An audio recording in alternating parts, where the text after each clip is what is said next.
Hello Internet, my name is Ryan Ingram and today I want to talk about turnkey real estate investing and why I find it extraordinarily problematic. Now, if you're not familiar with me, I own an insurance agency and the majority of my clients at my agency are real estate investors, and the bulk of my book of business is other rental properties. I also invest with my brother, and him and I have about 80 properties that we've acquired over the past 3 years. So I'm extraordinarily passionate about real estate investing.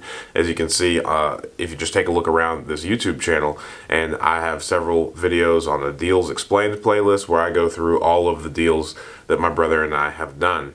And in my time as an insurance agent insuring rental properties, I've noticed a lot of trends with my out-of-state investors that get involved in turnkey companies, and unfortunately they are not good. So today I mainly want to talk about two things. I want to talk about the things that I find problematic with turnkey companies, and I also want to just shine some light on how you can protect yourself from getting taken advantage of. So without further ado, the first thing that I find extraordinarily problematic with turnkey real estate investing is that they are by and large extraordinarily dishonest. But one of my favorite quotes that I think of often is the only way somebody can take advantage of you is if you let them. So the ways that they are dishonest is mainly in their marketing. So if you're not familiar with turnkey real estate investing companies, then what these companies are is they advertise themselves as like a full service real estate investing company for out-of-state, primarily for out-of-state investors. So they will find properties, renovate properties, place tenants in properties, and even manage them afterwards. I think these turnkey companies are really prominent in areas that have cheaper homes. So I did a video recently about the 1% and 2% rule, and the majority of the nation, if you work really hard, you can probably find a 1% property. And then in a very few markets, you can find 2% or higher properties. And I would say that the turnkey real estate investing companies are more prominent in the 2% or higher markets. Now, what they do is they take these properties, they might renovate them enough to make really pretty pictures that they can show to people online, and then they will market them exclusively to people that live in like markets that you can only get 1% or lower. So the Colorados, the Californias, the Washingtons of the world, where you can't even find a 1% property, and they will package these together and sell them at a 1% rate rather than what they actually are, which is a 2, 3, or 4% property. So what I mean by that is if you look at this Deals Explained playlist and these videos that I've done, we regularly buy properties around $40,000 and $50,000. And these properties that we're purchasing, we can generally get 2%, which means if we purchase it for $40,000, we can probably rent it out for $800. Now, if you are watching this from any other state outside of the Midwest, then you are probably sitting there thinking that that is an extraordinarily low price to pay for a house, and it might even make you uncomfortable and apprehensive to do this. So the turnkey company will take this property for $40,000 that rents for $800, and they will advertise it to people that are struggling to find 1% properties, and they will sell it for, guess what, that 1% rate. So they'll take a $40,000 property and they will sell it for $80,000 because it rents for $800. And then all of a sudden this turnkey company shows up via an ad on Google, on YouTube, on some podcast that you listen to. Then all of a sudden you look into them and see that there's a plethora of properties selling right at 1%, which makes you really excited, and you might jump off the gun and purchase one of these. But just to find out that later you're stuck because you paid twice as much for a property as you should have, so you're immediately underwater, and now you have no choice but to hold this property for an extraordinarily long time to come. Which is a very long-winded way to get to the first thing, which is their marketing. It's extraordinarily dishonest. And I don't want you to think that I'm pulling these numbers out of thin air. There is one street where I own two properties. I purchased one for $25,000 and another for $35,000. I did not have to do any work to these properties. They were rent ready. There's no talking about any sort of renovation costs. And a client of mine, I didn't know him at the time, but he purchased a property on the same street for $90,000 from a turnkey company. And yes, I was able to get a good deal on these properties, but truthfully, the after repair value, the true worth of these homes is around $50,000, maybe $55,000. $90,000 to purchase a property on this street is absurd as the market currently sits. Now, we have had tons of long conversations about how this happened. Ultimately, we met while he was in the closing process. He still had the opportunity to back out. He did not, because he had no intentions of ever selling this property, so he didn't necessarily mind that he was upside down, but he most certainly did not do any additional business with that company. But exactly as I said, he lives in Colorado, and by his standards of which he normally calculates rental properties, it was a good buy for his market, which is how they get you. And if they don't get you on that, then the next thing that they're going to do is offer you some warranties.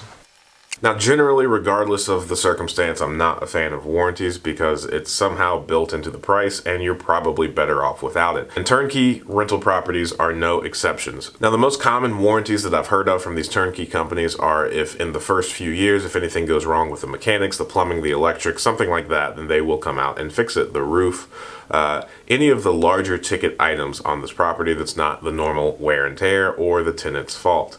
And then the other warranty that I've heard a lot is while the property is on the market, they will pay you the estimated rental value until it is rented out.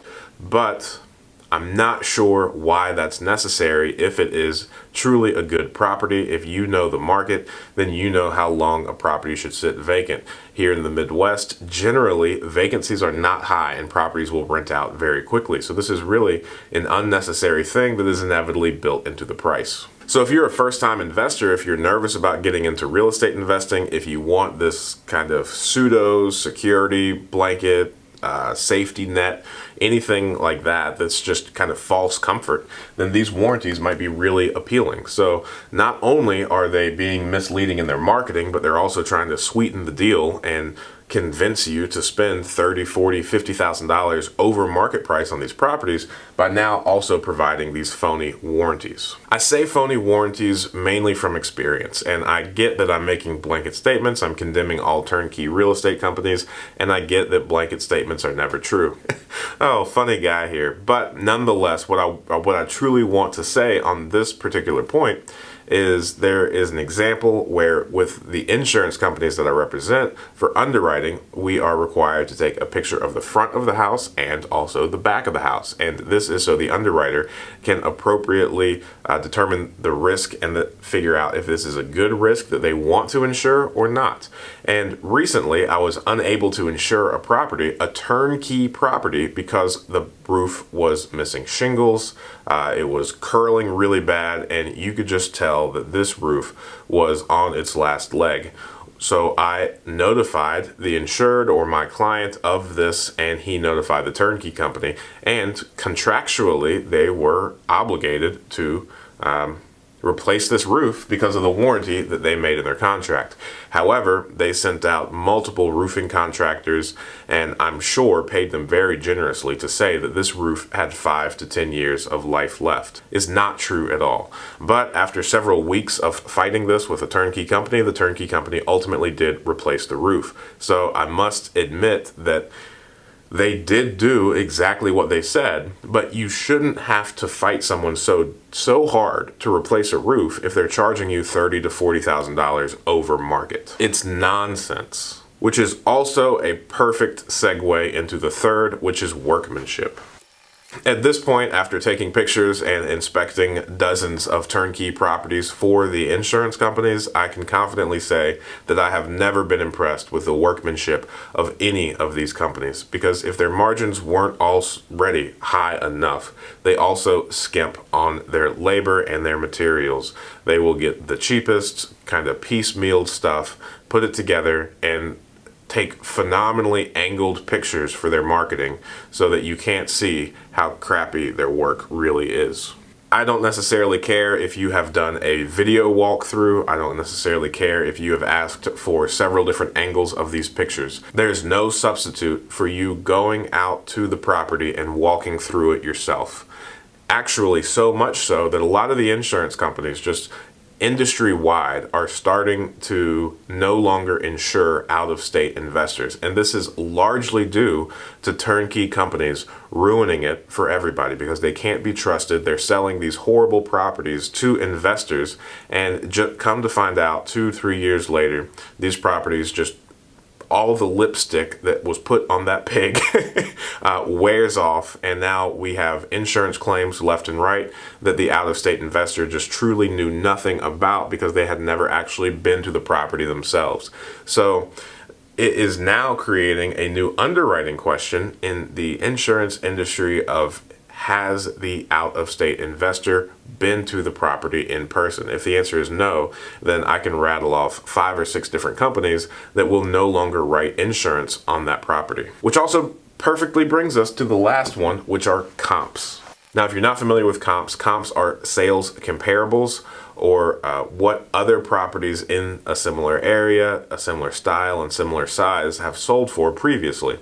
Because 1 to 4 family residential properties, the way that value is determined in real estate is through comparables. Now, if it's commercial real estate, then it goes off the money that that commercial property produces. Nonetheless, comps are really difficult to be tricked on if you do the research yourself. However, if you don't do the research, sometimes people can really manipulate the comps and pull a bunch of properties that are a lot larger, or properties that they have recently sold as turnkey properties to other investors that is already inflated as well.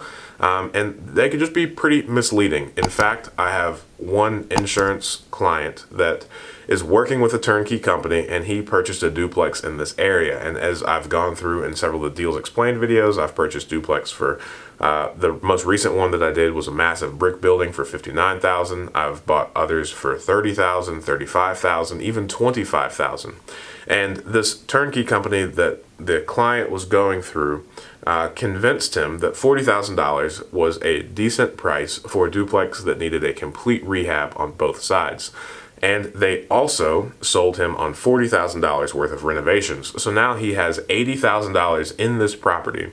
All the while, the turnkey company was telling him that the comps would be around $125,000. When he first told me this, I got really sad. I even mentioned it in one of the videos of, if this were true, it would be an absolute game changer for the market that we're in.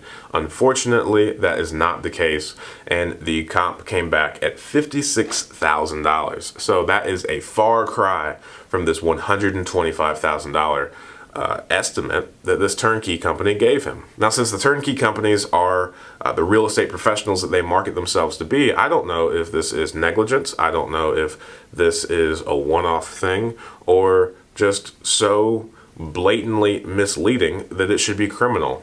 I really don't have the answer to that, but I do know that it is really difficult to be tricked on all of these things if you do this second thing, which is educate yourself and get a really good education on the new market that you're about to enter.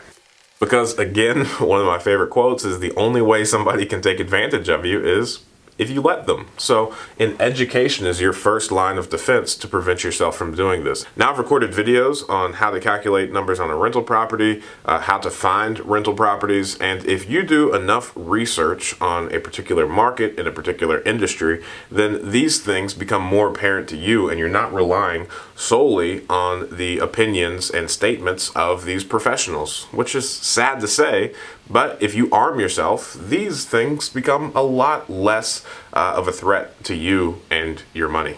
I've also got 2 entire playlists that are dedicated to real estate investing for beginners. So I would say that you could start there. That might be a good place. And I'm just one of hundreds of people on YouTube that are attempting to teach you about real estate investing, maybe even thousands. So all that to say, there is ample opportunity to watch videos, to listen to podcasts, to read books. So there's a lot of opportunity out there to learn from people that are a lot smarter and wiser than we could ever hope to be, so that we can build off the backs of their shoulders so that we don't have to repeat the same mistakes that they did. And speaking of other people, the second thing that I recommend that you do is network. Network with other people that want to invest in the area, network with other investors, other realtors, other wholesalers. Just find as many people as you possibly can and get their opinions on all of these things before you pull the trigger on any of these turnkey real estate company offerings, because I'm sure that I know in this video I've really just thrown the baby out with the bathwater, so to speak, but I'm positive that there has to be some good companies out there that are providing these services that can be trusted and probably are a phenomenal benefit to new investors. But at the same time, just the position that they are in, there's a lot of things that are kind of a conflict of interest in their business model that, if left unchecked, then is detrimental to you. But at the same time, there's also a market for it, because if there weren't a market for these companies, then these companies wouldn't exist, because we live in a, free market capitalism. And with that, I feel like I did a really good job giving you all of my opinions on the turnkey real estate investing companies. So if you have any questions, comments, concerns, want to ask anything at all, please go ahead and leave those in the comments, and I'm going to strive to answer all of those. So thank you so much for watching, and I look forward to talking to you soon.